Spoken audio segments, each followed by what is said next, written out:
Okay. Nakikita ba yung screen ko?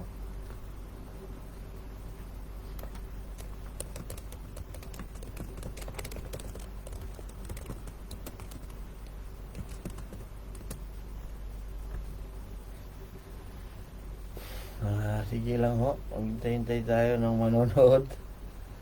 Saan na ba yun? Yun.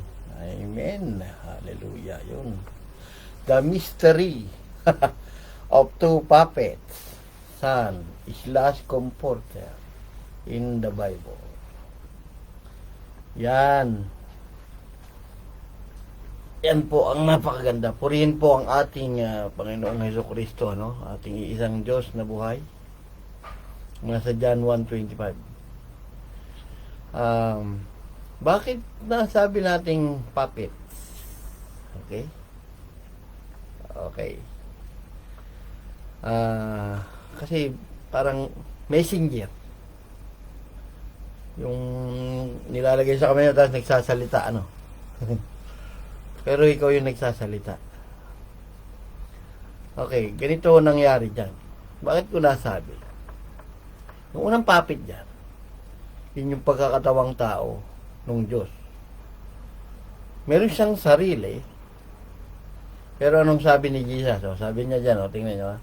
Sa John 12:49, sabi niya, sapagkat ako'y hindi nagsasalita na mula sa aking sarili,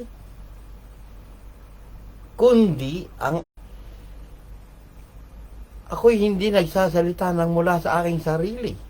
Ako si Ben, pero hindi ako magsasalita ng ganang sarili kong si Ben, kundi yung Ama na sa akin ay nagsugo, ang siyang nagbibigay sa akin ng utos. Kung ano sasabihin ko sa inyo, kung ano dapat kong sabihin, kung ano dapat kong salitain. So, si Jesus, yun ang sinasabi niya, na merong isang ama na nagdidikta sa kanya, na nagbibigay siya ng utos. So, inuutosan siya, o ito sabihin mo kay Eskinol, kay Edwin, kay Ren, kay Rene Santos, kay Enton, kay Rogelio, Enton Soriano, Ren de los Trios, Edwin Dimano, kay Rogelio, kay Kainad, at lahat pa ng mga hindi ko mga nabanggit. Ngayon, tingnan nyo mabuti si Jesus daw hindi nagsasalita na mula sa kanyang sarili, kundi ang Ama na sa kanya nagsugo. Siya nagbigay siya ng utos. Holy Spirit wala rin sa sarili, pero hindi siya magsasalita ng mula sa kanyang sarili, kundi ang anong bagay lang na kanya ring marinig. Kanino? Sabi naman dito sa talata kay Jesus. Dahil sabi ni Kristo dyan sa John 16:7, may sinasalita ako sa inyo yung katotohanan, hindi ka sinungalingan. Nararapat na, sabi niya, ako'y umalis. Sapagkat kung hindi ako aalis, yung mga aliw na yun, hindi paririto sa inyo. Ngunit kung ako'y aalis, siya'y yung daw mga aliw sa inyo. Luluwalatiin niya ako, sabi ni Kristo, sapagkat sa akin siya kukuha, na sa inyo ipapahayag. Ayan sapagkat kukuha siya nasa akin at sa inyo ipapahayag. Hindi ba dalawang puppet yan? Si Jesus, unang puppet, kung ano lang marinig sa tatay niya, yun ang sinasabi sa inyo.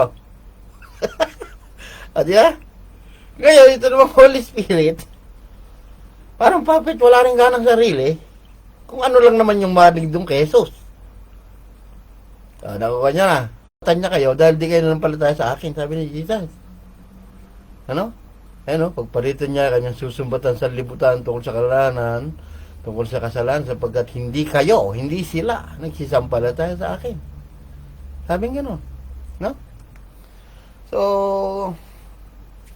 sabi ni Jesus, balikan natin, sapagkat ako'y, sabi niya, hindi nagsasalita nang mula sa aking sarili, kundi ang Ama na sa akin nagsugatin.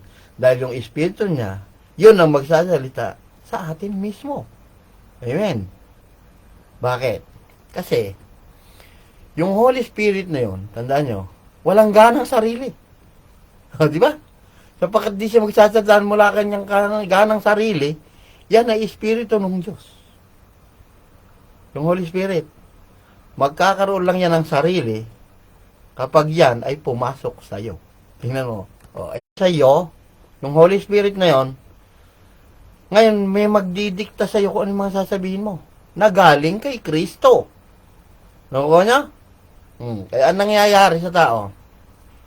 Sabi sa Roma 8:15, no? Sapagkat hindi niyo muling tinanggap ang espiritu ng pag-alipin sa ikatatakot. Tatapat tinanggap niyo espiritu ng pagkukup na dahil dito sumisigaw tayo ng Aba. Aba, Ama, nasa atin. Ayan, no?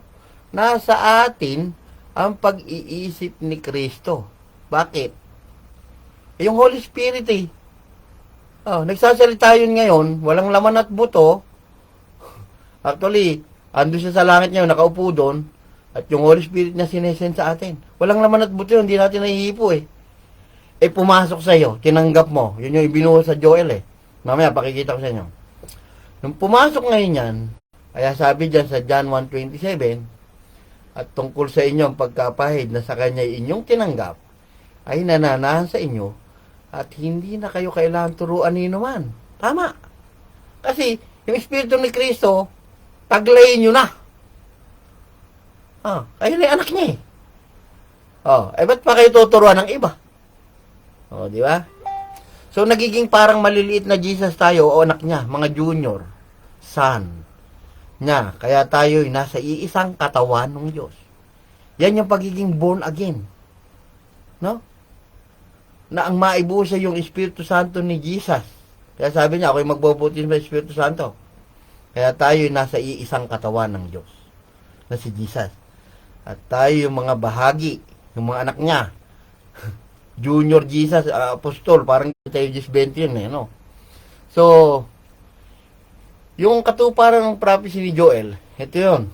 Ang sabi dyan, no? Katapos nito, ibubus ko aking espiritu sa lahat ng laman. Nakuha nyo na. Aking tatanggapin mo yung espiritu ni Jesus, magiging anak ka niya. Kaya sabi sa John 1:12, Jesus lang nagbibigay karapatan maging anak ka ng Diyos.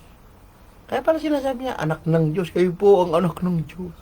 Kasi magiging yan sinasabi ng taong na makapangubli sa bundok ng sayo sa Jerusalem. So, lahat nanghingi sa tulong kay Yahweh, maliligtas. Ngayon, nung natupad po yan, mga kapatid, sabi dyan, manapay natupad ngayon, sinabi ni Propeta Joel, ito'y gagawin sa huling araw, sabi ng Diyos. Pagkakalumban ko ng aking espiritu lahat ng tao. Yun yung espiritu na yun na walang ganang sarili. Ang sarili nun si Jesus. Nakukuha nyo?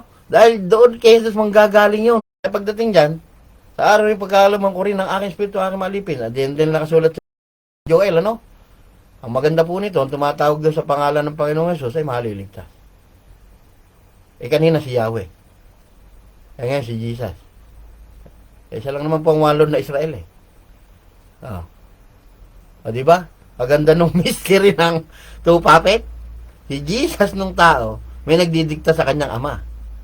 Nung nawala na siya, yung Holy Spirit nandiyan sa sanlibutan, isang espiritong banal, didikta nun, di kayong tatanggap. Sasalita lang yun, walang kwenta. So yung tumanggap ng Espiritu Santo na yun, may magdidikta sa inyo. Ano sabi ni Kristo? Sa akin magmumula ang sasabihin niya sa inyo para parangalan niyo ako. Pag alis ko, susuguin ko siya sa inyo. Yan, sinugo. Joel 2. Si Jesus, sa kanya raw magmumuli sasabihin nun. Magkakasarili yun pag tinanggap niyo. Kasi, sarili na ng Diyos yun Ang ibig lang sabihin ng magkakasarili, makakausap nyo. Walang ganang sarili yun. Nakakalat lang dyan. Tumutok-tok. Andyan sa inyong puso. papapasukin mo yon. Kanino manggagaling yung message? Kay Jesus. O si Kristo ng tao. Yan yung katulad nyo na tao. Yan yung tao tayo ngayon. Na may nagdidikta sa utak natin. Oh. Siya yung nagdidikta. Pero nung tao siya, wala nagdidikta sa kanya. Bakit? Siya na yung espiritu ng Ama eh. Iisang persona yung Diyos. Oh. Yan ang mga talinhaga ni Kristo.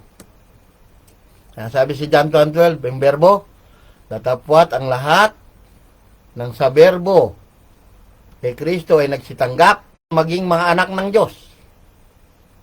Oh. Kung anak ka ng Diyos, ano tawag mo sa berbo? Na nagbigay sa iyo ng karapatan. Hindi natural, Father, ano ba naman? Oh. Sa mga kapitbahay nagsisampalataya, sa kanilang pangalan, ay mali, kanyang pangalan lang. Ay mga nakakalat na voltage 3 dyan, voltage 2, eh mag-voltage 1 na lang ngayon. Ha?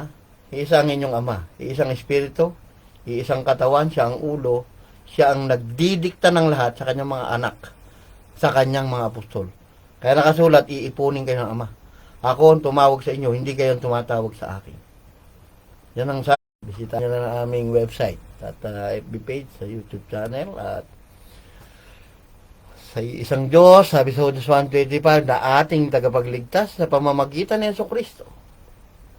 Hindi ko namamagitan yan, siya na yung tinutukoy dyan, na ating Panginoon. Kaya sabi dyan, ating Panginoon. Sumakan niya. Kasi kung may iba pa ho yan, dapat sumakan nila ito. No? Sumakan niya lang nawa ang kalwalatian. Karangalang paghari ka pa ngayon sa kaunaan ng Panginoon at magpakailanman. Pasulat po sa Laodicea ay siya nawa ng Revelation 3:14. Purihin po ang Panginoong Jesucristo. Tandaan nyo, si Kristo nung tayo walang ganang sarili, nagmumula lang sa Ama. Ngayon, yung tao, bibigyan ng Espiritu Santong walang ganang sarili. Saan pupunta yung Espiritu Santo? Sa'yo. Para makilala mo yung Espiritu Santo na hindi magdidikta ng ganang kanyang sarili, kundi sinasabi lang ni Jesus sa'yo, ang siya mong sasabihin. Maging anak ng Diyos. Amen. Alam na po, ito po si Ventilador, si Arman de Castro ng Patripasyonism Christian Belief. Church name Jesus Christ or Yeshua Hanasri Bimelek Hayeudim. Paalam po. Maraming salamat sa mga nagsubaybay. Naway matanggap nyo rin yung espiritu ng ating Ama na nasa Joel at Acts.